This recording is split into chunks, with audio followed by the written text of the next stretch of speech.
Hello दोस्तों, स्वागत है आपका संकल्प स्पीसेस में। आइए देखते हैं चैप्टर नंबर 10 है जो एनसीईआरटी की क्लास 6 की हिस्ट्री की एनसीईआरटी है, उसका 10 नंबर चैप्टर स्टार्ट कर रहे हैं। 6 क्लास की चैप्टर नंबर 10 है। इससे पहले 9वां नंबर चैप्टर तक कवर करवा दिए, आप लोग देख लीजिएगा ज़रूर। 10वां नंबर चैप्टर में क्या है, नए साम्राज्य राज। इसके बाद नए साम्राज्य और राज में देखते हैं कि प्रस्थिया क्या है। प्रस्थिया क्या है? गुप्त वंश के प्रसिद्ध राजा समुद्रगुप्त की भूमिका अदा कर रहे दरअसल एक अरविंद नाम का लड़का है। समुद्रगुप्त के बारे में इलाहाबाद में कि अशोक स्तंभ पर खुदे एक लंबे अभिलेख से पता चलता है कि इसकी रचना समुद्रगुप्त के दरबार कवि मंत्री हरिसेन द्वारा एक काव्य के रूप में की गई है। यह एक विशेष किस्म का अभिलेख है जिसे प्रशस्ति कहते हैं। यह संस्कृत शब्द है जिसका अर्थ होता है प्रशंसा होता है, जिसका अर्थ प्रशंसा होता है। प्रशस्तियों लिखने का प्रचलन पहले भी था, जिसे अध्याय 9 में पढ़े, जिसे गौतमीपुत्र सतकर्णी की प्रशस्ति के बारे में पढ़े, परंतु गुप्त काल में इसका महत्व बढ़ गया था। समुद्रगुप्त की प्रशस्ति देखते हैं। समुद्रगुप्त की प्रशस्ति से हमें क्या बताते हैं कि कवि ने इसमें राजा की एक युद्धों को जीतने वाला राजा, विद्वान, एक उत्कृष्ट कवि के रूप में भरपूर प्रशंसा की है। यहाँ तक कि इसे ईश्वर के बराबर भी बताया गया। प्रशस्ति में लंबे वाक्य दिए गए हैं। यहाँ वैसे ही एक वाक्य की अंश दिया गया है।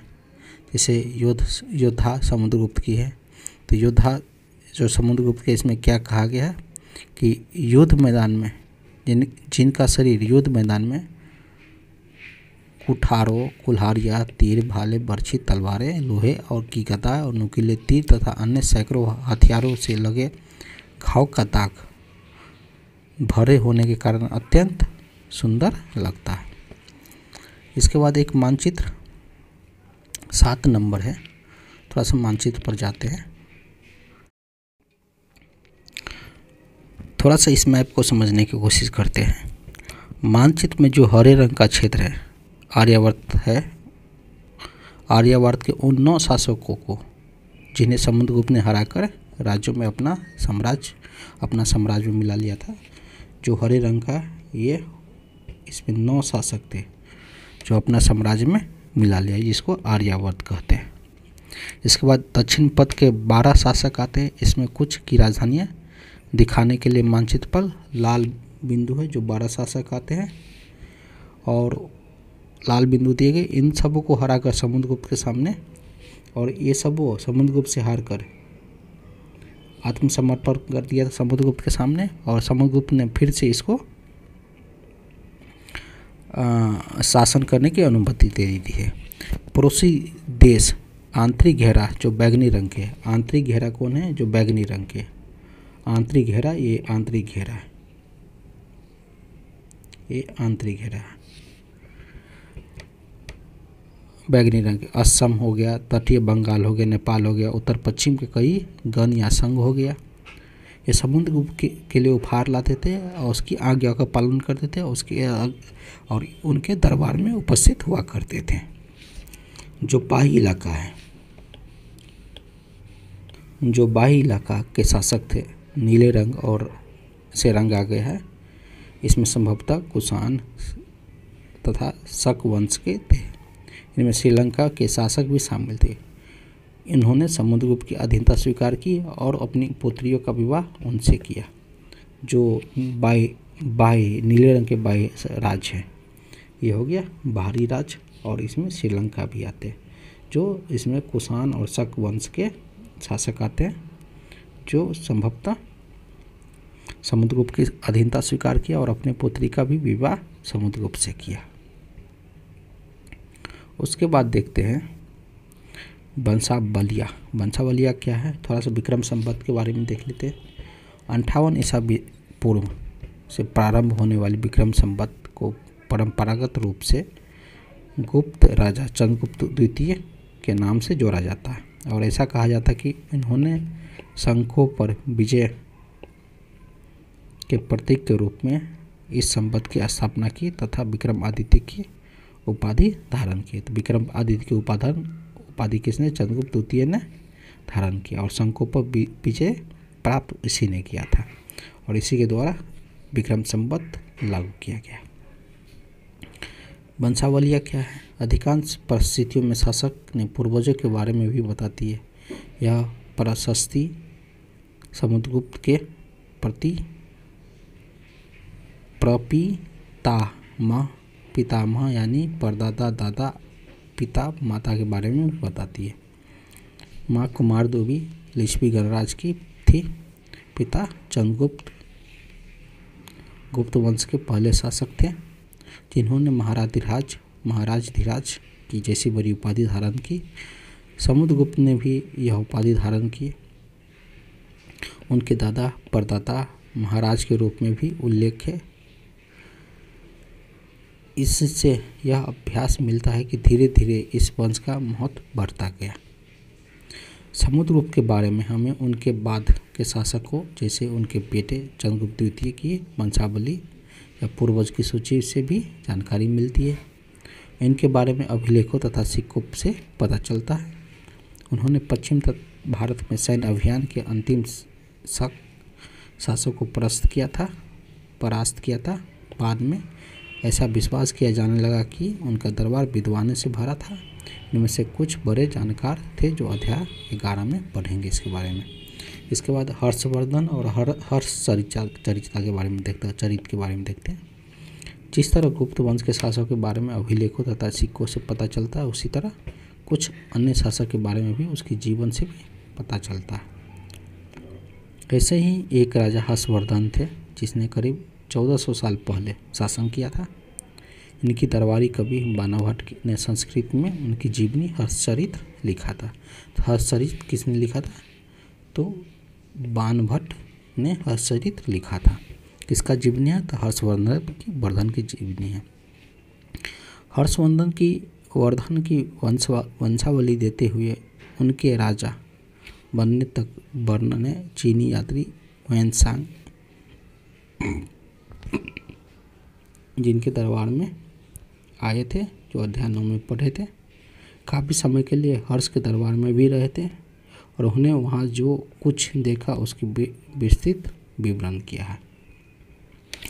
हर्ष अपने पिता के बारे में बड़े बेटे नहीं थे, पर अपने पिता और बड़े भाई की मृत्यु हो जाने पर थानेसर के राजा बने और उनके बहनों कन्नौज के शासक थे। जब बंगाल के शासक ने उन्हें मार डाला तो हर्ष ने कन्नौज को अपने अधीन कर लिया और बंगाल पर आक्रमण कर दिया। मगध तथा संभवतः बंगाल को भी जीतकर उन्हें पूर्व में जितनी सफलता मिली थी उतनी सफलता अन्य जगहों पर नहीं मिली। जब उन्होंने नर्मदा नदी को पार कर दक्कन की ओर आगे बढ़ने की कोशिश की तब चालुक्य नरेश पुलकेशिन द्वितीय ने रोक दिया था। इसके बाद देखते हैं पल्लव चालुक्य पुलकेशिन द्वितीय की प्रशस्तियाँ। इस काल में पल्लव और चालुक्य दक्षिण भारत के सबसे महत्वपूर्ण राजवंश थे। पल्लवों एक राज्य उनकी राजधानी कांचीपुरम के आसपास के क्षेत्र से लेकर कावेरी नदी के डेल्टा तक फैला था, जबकि चालुक्य के राज कृष्णा और तुंगभद्रा नदी के बीच में स्थित थी। चालुक्य की राजधानी ऐहोल थी और एक प्रमुख व्यापारिक केंद्र था, जो धीरे धीरे यह एक धार्मिक केंद्र भी बन गया और जहाँ कई मंदिर थे। पल्लव और चालुक्य एक दूसरे की सीमाओं का अतिक्रमण करते थे। मुख्य रूप से राजधानियों को निशाना बनाया जाता था जो समृद्ध शहर थे। पुलकेशिन द्वितीय सबसे प्रसिद्ध चालुक्य राजा थे।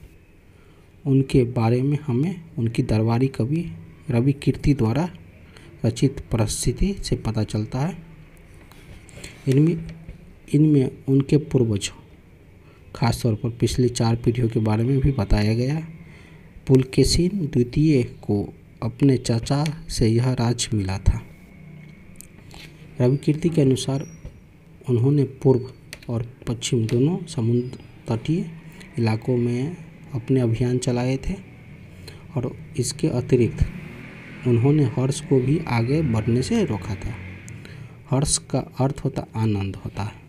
कवि का कहना है कि इस पराजय के बाद हर्ष अब हर्ष नहीं रहा। पुलकेशिन द्वितीय ने पल्लव राजा के ऊपर भी आक्रमण किया। उसे कांचीपुरम की दीवार के पीछे शरण लेनी पड़ी थी, पर चालुक्यों की विजय अल्पकालीन थी। लड़ाई में दोनों वंश दुर्लभ होते गए। पल्लव और चालुक्यों के अंततः राष्ट्रकूटा और चोल वंशों ने समाप्त कर दिया। इनके बारे में कक्षा 7 में पढ़ेंगे अच्छे से। इन राज्यों का प्रशासन कैसे चलता था उस समय, इसके बारे में थोड़ा सा देखते हैं। पहले राजाओं की कई तरह इन राज्यों के लिए भूमि कर सबसे महत्वपूर्ण बन रहा था। प्रशासन की प्राथमिक इकाई गांव होते थे, लेकिन धीरे धीरे कई नए बदलाव आए। राजा ने आर्थिक, सामाजिक, राजनीतिक और सैन्य शक्ति रखने वाले लोगों के समर्थन जुटाने के लिए कई कदम उठाए। उदाहरण के तौर पर कुछ महत्वपूर्ण प्रशासकीय पद आनुवंशिक बन गए थे, अर्थात बेटे अपने पिता के पद पाते थे। जैसे कि कवि हरिसेन अपने पिता की तरह महादंडनायक अर्थात मुख्य न्यायाधिकारी थे। कभी कभी एक ही व्यक्ति कई पदों पर कार्य करता था, जैसे कि हरिसेन एक महादंडनायक होने के साथ साथ कुमार माते अर्थात महत्वपूर्ण मंत्री थे। एक संधि विग्रहिक अर्थात युद्ध और शांति के विषयों का भी मंत्री थे। संभवतः वहाँ के स्थानीय प्रशासन में प्रमुख व्यक्ति का बहुत बोलबाला होता था। उनके नगर श्रेष्ठी यानी मुख्य बैंकर या शहर का व्यापारी, सार्थवाह यानी व्यापारी के काफिले का नेता, प्रथम कुलिक अर्थात मुख्य शिल्पकार तथा कायस्थों यानी लिपिकों के प्रधान जैसे लोग होते थे। इस तरह की नीतियाँ कुछ हद तक प्रभावशाली होती थी और समय के साथ साथ इनमें से कुछ व्यक्ति इतने अधिक शक्तिशाली हो जाते थे कि अपना स्वतंत्र राज्य स्थापित कर लेते थे। एक नए प्रकार की सेना, उस समय की एक नए प्रकार की सेना के बारे में देखते हैं। कुछ राजा अभी भी पुराने राजाओं की तरह सुसंगठित सेना रखते थे, जिसमें हाथी, रथ, घुड़सवार और पैदल सिपाही होते थे। पर इसके साथ साथ कुछ सेना नायक भी होते थे, जो आवश्यक पड़ने पर राजा को सैनिक सहायता दिया करते थे। इन सेना नायकों को कई नियमित वेतन नहीं दिया जाता था। बदले में इनमें से कुछ को भूमिदान दिया जाता था और दी गई भूमि से ये कर वसूलते थे, जिससे वे सेना तथा घोड़े की देखभाल करते थे। साथ साथ वे इसे युद्ध के लिए हथियार जुटाते थे। इस तरह के व्यक्ति सामंत कहलाते थे। जहाँ कहीं भी शासक दुर्लभ होते थे, वे सामंत स्वतंत्र होने की कोशिश करते थे। दक्षिण के राज्यों में सभाएं देखते हैं। पल्लव के अभिलेखों में कई स्थानीय सभाओं की चर्चा की गई है। इनमें से एक था कि ब्राह्मण भूस्वामी का संगठन जिसे सभा कहते थे। ये सभाएं उप समितियों के जरिए सिंचाई, खेतीबाड़ी से जुड़े विभिन्न काम, सड़क निर्माण और स्थानीय मंदिरों की देखरेख आदि का काम करती थी। जिन इलाकों में भूस्वामी ब्राह्मण नहीं थे, उन पर ऊर नामक की ग्राम सभा के होने की बात कही गई है। नगरम व्यापारी के एक संगठन का नाम था और संभवतः इन सभाओं पर भी धनी तथा शक्तिशाली भूस्वामी और व्यापारियों का नियंत्रण था। इनमें से बहुत सी स्थानीय भाषाएं शताब्दी तक काम करती रही। उस जमाने में आम लोग कैसे रहते थे? उस जमाने के आम लोग, जनसाधारण के जीवन थोड़ी बहुत झलक हमें नाटकों तथा कुछ अन्य स्रोतों से मिलती है। चलो इसके उदाहरण देखते हैं। कालिदास अपने नाटक में राज दरबार के जीवन के चित्रण के लिए प्रसिद्ध इन नाटकों में से रोचक बात यह है कि राजा और अधिकांश ब्राह्मणों को संस्कृत बोलते हुए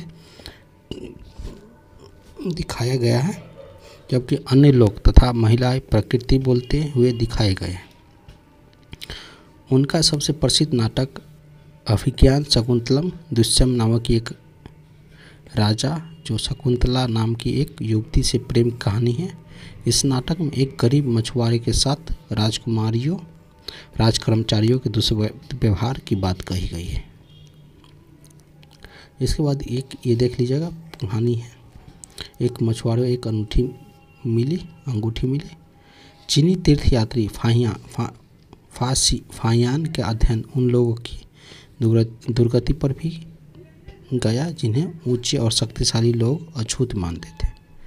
उन्हें शहर के बाहर रहना पड़ता था। वे लिखते कि अगर इन लोगों को शहर या बाजार के भीतर आना होता तो सभी को आगाह करने के लिए ये लकड़ी के एक टुकड़े पर चोट करते रहते थे। यह आवाज़ सुनकर लोग सतर्क होकर अपने को छू जाने या किसी भी प्रकार के संपर्क से बचते थे। एक जगह बाणभट्ट द्वारा अभियान पर निकली राजा का सेना का बड़ा सजीव चित्रण किया गया है। ये थोड़ा सा राजा की सेना के बारे में थोड़ा सा देख लीजिएगा, कहानी है, वीडियो को पॉज करके पढ़ लीजिएगा। उसके बाद ये था दोस्तों अन्यत्र, थोड़ा सा इसको भी देख लीजिएगा। ये था दोस्तों चैप्टर नंबर 10। जल्दी चैप्टर नंबर 11 लेकर आएंगे और ये एनसीईआरटी की क्लास 6 की हिस्ट्री ख़त्म हो जाएगा चैप्टर नंबर 11 के साथ।